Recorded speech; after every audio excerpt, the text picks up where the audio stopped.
अब यहाँ से समझ में आ रहा है कि आरके सिंह पे गंभीर आरोप इस प्रकार से लगा रहे हैं, तो समझिए कि अब उनका मन कुछ और है।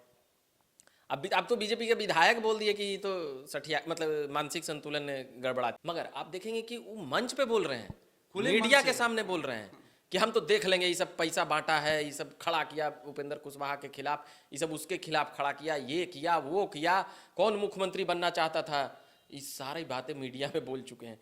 तो सोचिए बीजेपी की तो किरकिरी हो ही रही है, साथ ही किरकिरी हो रही है बिहार भाजपा में लॉबीबाजी की।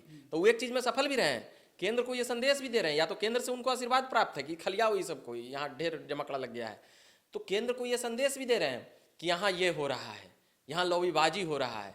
कई लॉबी है इसमें, अश्विनी चौबे का भी है, आरके सिंह भी बागी हो गए। अश्विनी चौबे मगर इस प्रकार से नहीं बोलते थे, पार्टी के वो 40-50 साल से सिपाही रहे। आरके सिंह इधर 10 साल से भाजपाई हो। इसी साल बिहार में विधानसभा का चुनाव होना है।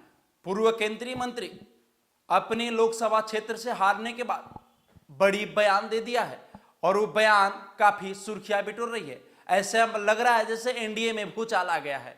बीजेपी में अंदर खाने से क्या खटपटाहट मची है, अब इसको जानकारी लेने के लिए हम सीधा जुड़ते हैं अपने सहयोगी रविकांत से। रविकांत जी, जिस तरह से शाहाबाद में लोकसभा का पतन, उसके बाद आरके सिंह का इस तरह का बयान, पार्टी खुद की पार्टी पर इतनी बड़ी गंभीर आरोप, कैसे देखते हैं इसे? अपनी ही पार्टी पे गंभीर आरोप इस प्रकार से लगा रहे हैं, तो समझिए कि अब उनका मन कुछ और है। अब तो बीजेपी के विधायक बोल दिए कि तो सठिया मतलब मानसिक संतुलन गड़बड़ा चुका। मैंने क्या आपको लग रहा है पाला बदलने जा रहे हैं क्या?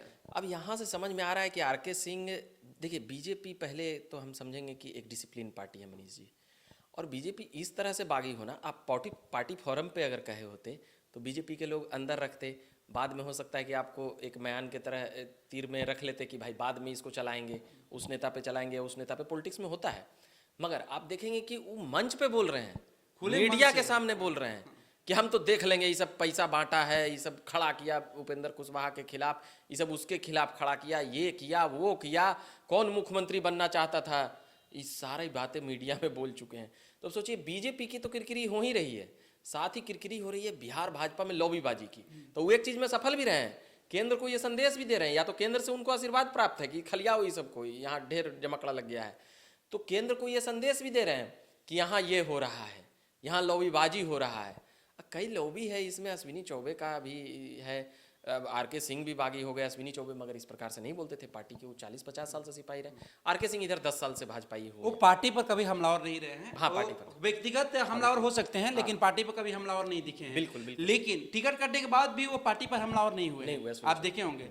लेकिन जिस तरह से मन में रोष है, रोष है, हाँ, कि यहाँ का चंगू मंगू सब काट दिया है। चीज बताइए, कुर्सी किसको नहीं भाता है, कुर्सी किसको छोड़ने को मन करता है? तो कहीं ना कहीं वो दर्द तो होगा ही, लेकिन सबसे ज्यादा दर्द आरके सिंह के चेहरे पर झलक रहा है। अब आरके सिंह क्या सच में बिहार की जो बड़े बड़े चेहरा उभर के सामने आया है बीजेपी के, क्या उनकी कमजोरी को पकड़कर उन्हीं पर हावी होना चाह रहे हैं? क्या केंद्र में कुछ और संदेश देना चाहते हैं? क्या लगता है? देखिए आरके सिंह वो एक तीर से 3-4 निशाना साध रहे हैं। एक निशाना से वो दुश्मनों को निपटा रहे हैं, एक निशाना से वो केंद्र को कुछ सुझाव देना चाह रहे हैं, और एक निशाना से वो कांग्रेस और ये राजद के भी करीब जा रहे हैं। प्रशांत किशोर भी नई पार्टी चला रहे हैं, पीके साहब, तो वहाँ भी जनसुराज के माध्यम से क्या, मगर खैर वो तो कह सकते हैं कि उससे बहुत ऊंचे स्तर पर काम कर चुके हैं, रह चुके हैं। एडमिनिस्ट्रेशन डिपार्टमेंट में काफ़ी लंबा समय तक काम किया। बीजेपी से बात स्तर की नहीं है, बात जब पार्टी की आती है, तो पार्टी में अगर अच्छा विकल्प मिलता हो, पोस्ट अच्छी मिले, तो रुख करना ये कोई देखिए हमको नहीं लगता है कि आरके सिंह की अगर पॉलिटिकल सूझबूझ और समझ अगर बहुत ज़्यादा होती तो इस प्रकार से नहीं बोलते पार्टी के।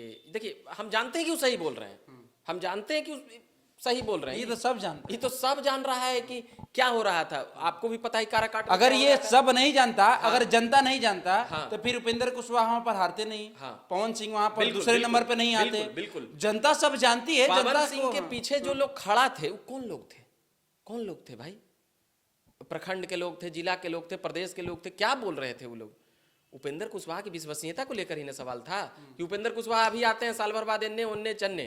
18-19 में ऐसा क्या हो गया? वो तो मंत्री थे मोदी सरकार में, तुरंत यू टर्न जब किए तो एक अब भाजपा के कैडरों में भी एक निराशा है कि ये जो जितना जो हम लाते हैं गठबंधन से गठजोड़ वाला को और जिता कर भेजते हैं, ये लोग तो बार्गेन करने लगता है नहीं, मोदी जी से। और भी सवाल अब बाद खड़ा में हो जाके रहा है। विधानसभा में भी करेगा तो आरके सिंह के बयान के बाद और भी सवाल खड़े हो रहे हैं जी। कि पवन सिंह का जब आसनसोल से टिकट मिला, वहां से किसी कारणवश वो वहां से चुनाव लड़ना पसंद नहीं किए, तो वो आखिर काराकाट से ही क्यों ताल ठोके? वो तो आरा से भी ठोक सकते थे, आरा उनकी कर्म भूमि थी।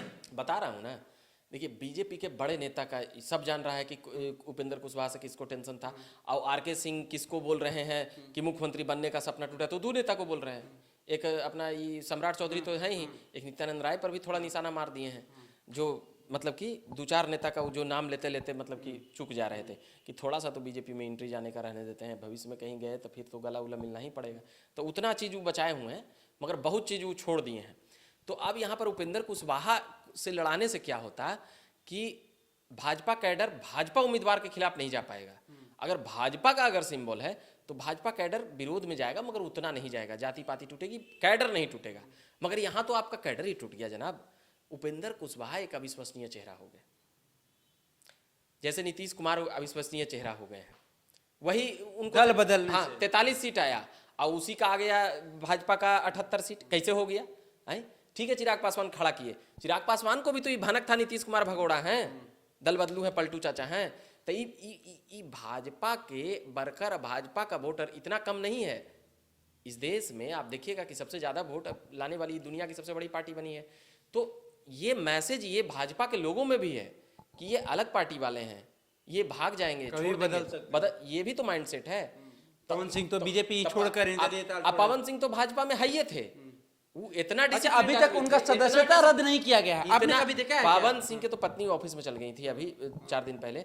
पवन सिंह इतना डिसिप्लिन नेता थे कि आसनसोल में जब विवाद हुआ तो वो भाजपा के कहने पर ही न टिकट वाला उठाए, उड़ जाते कि ना हमरा मिल गई तो लेबे करबे, उड़ जाते थे के वो सीटा उगड़ देते, बिहार से लेके यूपी से लेके इधर, और भी ज्यादा नुकसान हो सकती थी पार्टी का, मगर जितना नुकसान था वो तो कर दिए वहां। तो ये बात आई, यानी कि डिसिप्लिन में थे तब ना वो लौटाए टिकट, ना तो कौन लौटा देगा, मिलल टिकट लौटा देगा। अच्छा, उनका अलाउंस नहीं, उनका सदस्यता अभी तक तो बीजेपी सीधे से तौर पे भाजपाई थे, निर्दलीय लड़ रहे थे, मगर वो भाजपा के थे, भाजपा का कैडर। आज भी वो भाजपा की है, मिलते हैं जुलते हैं सारे नेता, फोटो खिंचा। कौन नेता नहीं मिलता, मिलना थोड़ी ना, कभी पवन सिंह का बीजेपी के प्रति दिखा लीजिए कोई भी बयान, मोदी जी के प्रति, योगी जी के प्रति, सबको आदर्श भाजपा के प्रति, वो तो एकदम संगम शरणम गच्छामी रहते हैं। जैसा उनका भैया लोग हैं, चाहे वो निरहुआ हो, रवि किशन हो, मनोज तिवारी हो, ये लोग तो डंका बजेल ही हैं दिल्ली में। मगर ये लोग भी हैं कि यहाँ पर पवन सिंह प्योर भाजपा ही थे, भाजपा के उम्मीदवार पवन सिंह थे काराकाट में, ये समझिए। बाकी कुछ समर्पित हो सकते हैं जो उपेंद्र कुशवाहा की तरफ हो, मगर उपेंद्र कुशवाहा के जाति के लोग भी उन पर आक्रमण बोले हुए, तो मगर वोट करना था कि हम दे देंगे उपेंद्र कुशवाहा को, मगर ये ठीक काम नहीं करते हैं। कभी जीत के जाते हैं तो उधर इधर, ये चीजों से थोड़ा कहीं ना कहीं इसका खमियाजा बीजेपी को भुगतना पड़ा। मगर बीजेपी की एक गलती ने की ताकत को समझा कि 25 में नहीं वाला हो जाए। कुशवाहा को जैसे 7-8 टिकट दे दिए इंडिया अलायंस लालू यादव, तो ये हड़बड़ी तो हुई ना यहाँ भी कि उपेंद्र कुशवाहा को रोकवा। जिस प्रकार से एयरपोर्ट पर बयान दिए उपेंद्र कुशवाहा कि इस चीज का खुलासा होगा, अब राज्यसभा ला, अब शांत रहा 2 साल, बीजेपी ला झुंझुना बजा, प्रचार करा। तो यही यहाँ पे कुछ बात है कि 25 का विधानसभा को लेकर बीजेपी भी अलर्ट हो गई। उपेंद्र कुशवाहा को कमतर नहीं आकी, इन्हें कि छोड़ दिया, हटाओ यार पारस जैसा, छोड़ दी नहीं, जान रही है कि क्या है वहां पे खेला हो सकता है। चलिए, तो खेला तो हो गया, खेला हो सकता नहीं, खेला तो हो गया, लेकिन बिहार विधानसभा का चुनाव का मद्देनजर रखते हुए बीजेपी ने उपेंद्र कुशवाहा को राज्यसभा भेजा, ताकि कुशवाहा वोटरों की कीमत, वैल्यू बीजेपी को समझ में आ गई। अभी भी जिस तरह से उपेंद्र कुशवाहा अपनी पावर दिखाए हैं, लोकसभा में हारने के बावजूद भी, लोकसभा हारने के बावजूद वो राज्यसभा उनको भेजा गया, तो कहीं ना कहीं ये दिखा रहा है कि कुशवाहा वोटरों पर एनडीए की, बीजेपी की नजर है। फिलहाल इस खबर में इतना ही रहने देते हैं, दीजिए हमें इजाजत, धन्यवाद।